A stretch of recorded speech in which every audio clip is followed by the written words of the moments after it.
Hello everyone, welcome to class 8 sessions of subject geography, and today we are going to discuss chapter number 6 and the chapter name is human resources. This is your fourth session. तो बच्चों हम लोग class 8 का subject geography discuss कर रहे हैं और इसमें हम लोग चैप्टर नंबर 6 डिस्कस कर रहे हैं. चैप्टर का नाम है ह्यूमन रिसोर्सेज और ये आपका फोर्थ सेशन है. So let's start with it. तो बच्चों एक बार ब्रीफ रिकैप कर लेते हैं कि लास्ट क्लास में हम लोगों ने क्या क्या कंप्लीट कर लिया था and after that we will continue with our discussion. Okay, so in our last class we were talking about factors affecting the distribution of population. तो बच्चों इसमें हम लोगों ने टू मेन फैक्टर्स के बारे में बात किया. एक था हमारा ज्योग्राफिकल फैक्टर्स और उसमें हम लोगों ने पढ़ा था about the type of land कि हमने उसमें देखा that people they generally prefer to live in the fertile lands, क्योंकि फर्टाइल लैंड पे एग्रीकल्चर हो सकता है, उसके अलावा manufacturing services and also the service sector is can be easily put there. तो इसलिए हम लोगों ने देखा कि लोग प्रेफर करते हैं कि वो एक फर्टाइल रीजन में रहे, ना कि एक रफ टेरेन में रहे, है ना. उसके बाद हम लोगों ने एग्जाम्पल के लिए देखा था गंगा ब्रह्मपुत्रा प्लेन के बारे में.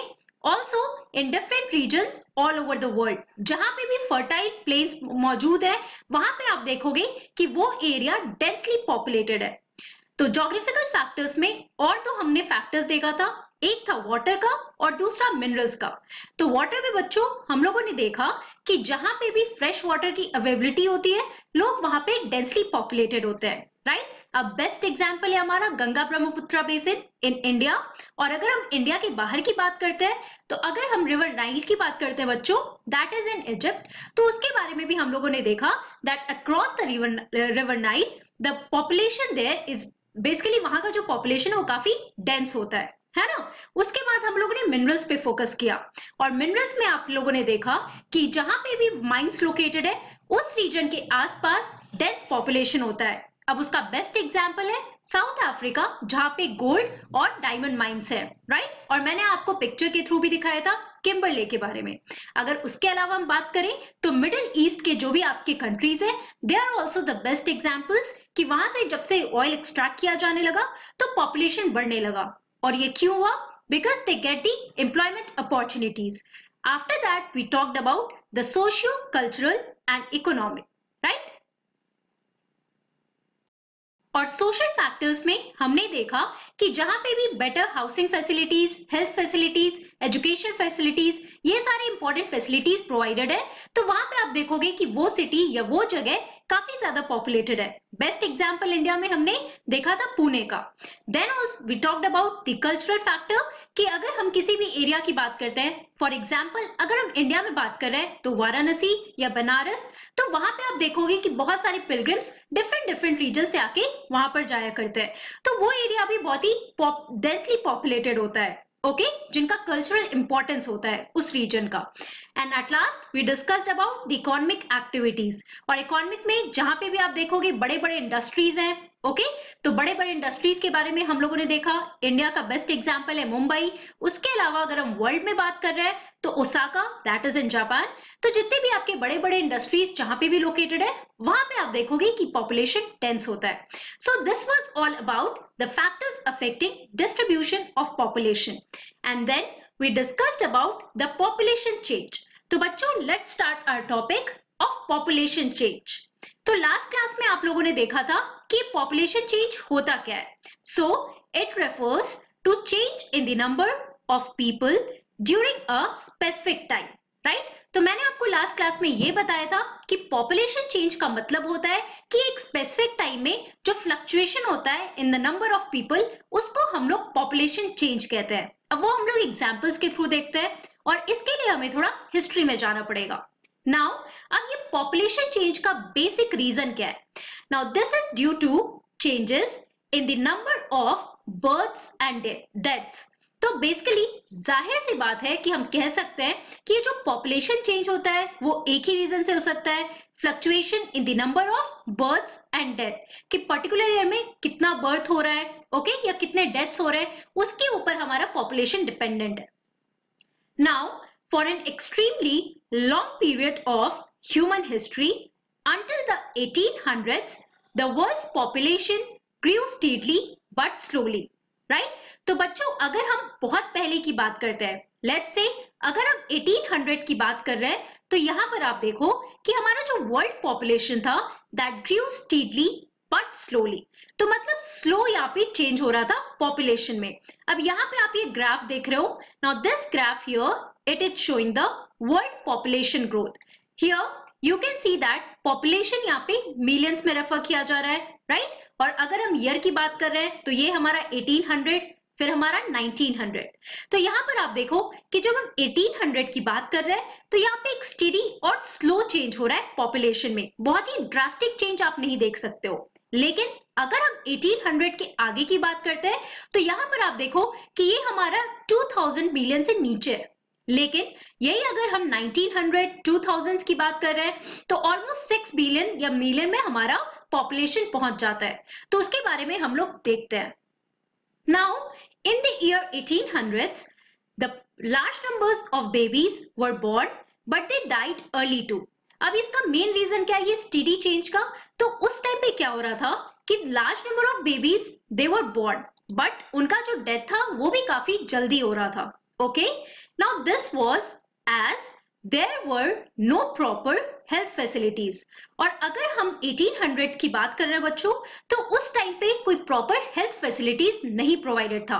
तो इस वजह से क्या हो रहा था कि जितने भी बेबीज बॉर्न हो रहे थे उनका अर्ली डेथ हो रहा था. राइट? मान लो अगर कोई बीमारी हो जा रही है तो because of the lack of proper health facilities उनका अर्ली डेथ भी हो रहा था. राइट? जैसे आज के डेट पे हमारे यहाँ प्राइवेट हॉस्पिटल्स हैं, गवर्नमेंट हॉस्पिटल्स हैं.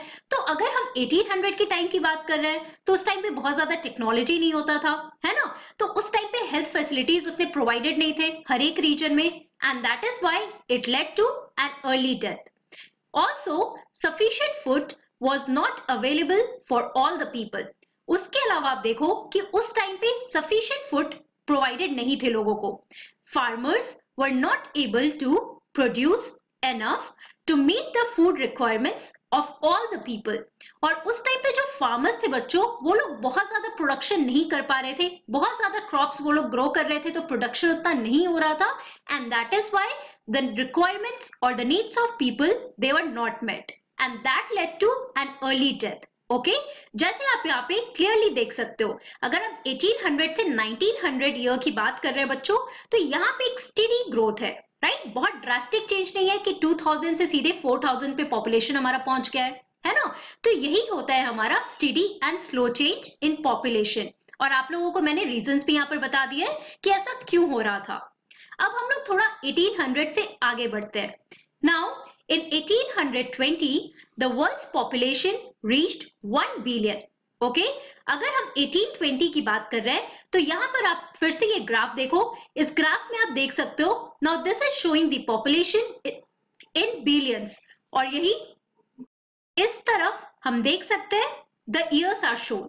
फॉर एग्जाम्पल 1820 की अगर हम बात कर रहे हैं तो यहाँ पे हमारा world population it was around 1 billion. जैसे आप इस ग्राफ में ये ब्लू कलर देख रहे हो. Okay, 150 years later in the early 1970s the world's population reached 3 billion. और वही अगर हम लोग 1970s की बात कर रहे हैं, अब बच्चों इस ग्राफ को आप ध्यान से देखो, यहाँ पे लगभग हमारा 1970 है. ओके, और 1970 की अगर हम बात करते हैं तो हमारा जो पॉपुलेशन था वो कितना हो गया था? 3 बिलियन हो गया था. Now this was a drastic change in the population, है ना? वही अगर हम 1800 की बात कर रहे हैं तो उस टाइम पे स्लो एंड स्टेडी चेंज था. लेकिन अगर हम 1870 से 1970 की बात कर रहे हैं तो यहाँ पर आप देख सकते हो कि हमारे पॉपुलेशन में एक सडन चेंज आया. दैट वाज कि हमारा पॉपुलेशन बहुत ज्यादा बढ़ गया था. It increased almost to 3 billion. Okay, and this is often called as population explosion. और इसी को हम लोग क्या कहते हैं? इसको हम लोग कहते हैं population explosion. That is increase in the number of people in a specific period of time. Okay, मतलब हम लोग देख रहे हैं एक तरफ कि 1820s में 1 बिलियन था, और वही अगर हम कुछ स्पेसिफिक पीरियड ऑफ टाइम में जा रहे हैं वहां पे हम देखते हैं एक ड्रास्टिक चेंज है कि पॉपुलेशन 1 बिलियन से 3 बिलियन पे हो चुका है. वो हमारा टर्म यूज किया जाता है population explosion to show such change here. Now In 1999, less than 30 years later, the population doubled to 6 billion. अब यहाँ पर आप देखो, लगभग 2000 पे अगर हम बात करते हैं तो हमारा जो पॉपुलेशन था बच्चों वो ऑलमोस्ट 6 बिलियन हो चुका था. मतलब प्रॉपरली ये डबल हो चुका था इस टाइम के बीच में. मतलब 30 साल के विद इन हमारा जो पॉपुलेशन है वो डबल हो गया. अब इसका क्या रीजन था ये हम लोग देखते हैं. The main reason for this growth was that with better food supplies and medicine, deaths were reducing while the number of births still remained fairly high. तो बच्चों 1800 की जब हम बात कर रहे थे तो उस टाइम में हमने देखा एक स्टेडी पॉपुलेशन ग्रोथ हो रहा था, राइट. पॉपुलेशन चेंज जो है वो बहुत ज्यादा नहीं हो रहा था. मतलब जितने बेबीज बॉर्न हो रहे थे उनकी डेथ भी जल्दी हो रही थी. ओके और अगर हम लोग 1970s की बात कर रहे हैं उस टाइम पे आप देखो कि पॉपुलेशन हमारा इंक्रीज होने लगा. और ये इंक्रीज क्यों हो रहा था? This was basically because of better food supplies. और 1800 के टाइम में हमने देखा कि ना ही कोई प्रॉपर मेडिकल फैसिलिटीज प्रोवाइडेड थे और ना ही सफिशिएंट फूड था लोगों के लिए in order to meet their requirements. लेकिन अगर हम 2000 ईयर की बात कर रहे हैं तो यहाँ पर आप देख सकते हो this growth was mainly because of better food supplies. मतलब जितना रिक्वायर्ड था फूड सप्लाई उतना उन्हें मिल रहा था. उसके अलावा मेडिसिन या मेडिकल फैसिलिटीज में बहुत ज्यादा इंप्रूवमेंट होने लगा and that is why the deaths were reducing. मतलब कि हमारा बर्थ रेट ज्यादा हो रहा था और डेथ रेट धीरे धीरे घटने लगा. While the number of births still remain fairly high. यानी कि हमारा बर्थ रेट यहाँ पे ज्यादा हो रहा था और डेथ रेट जो हमारा है वो कम हो रहा था, राइट. और यहाँ पे जैसे मैं आपको बता रही हूँ आप नए टर्म सुन रहे हो that is birth rate and death rate, जिसके बारे में हम लोग अपने नेक्स्ट सेशन में डिस्कस करेंगे. तो बच्चों आज की क्लास में हम लोगों ने क्या डिस्कस किया? In today's class we discussed about population change, and population change refers to the change in the number of people in specific period of time. और इस पे हम लोगों ने 1800 के टाइम की बात की जब हमने देखा कि हमारा जो पॉपुलेशन ग्रोथ था वो स्लो एंड स्टेडी था. लेकिन वही अगर हम 1900s के आगे की बात करते हैं तो उस टाइम पे ऑलमोस्ट पॉपुलेशन हमारा 1 बिलियन था, फिर वो 3 बिलियन हो गया और फाइनली 1999 तक वो ऑलमोस्ट 6 बिलियन तक हो गया. और इसी को हम लोग पॉपुलेशन एक्सप्लोजन कहते हैं, that is increase in the number of people, right. अब हमारे नेक्स्ट सेशन में हम लोग डिस्कस करने वाले हैं more about the different terms here जो मैंने अभी यूज किया, that is birth rate, death rate क्या होता है and how they are different, and also we are going to talk about some other factors such as migration and immigration. So that's all for today. Thank you very much. Have a nice day.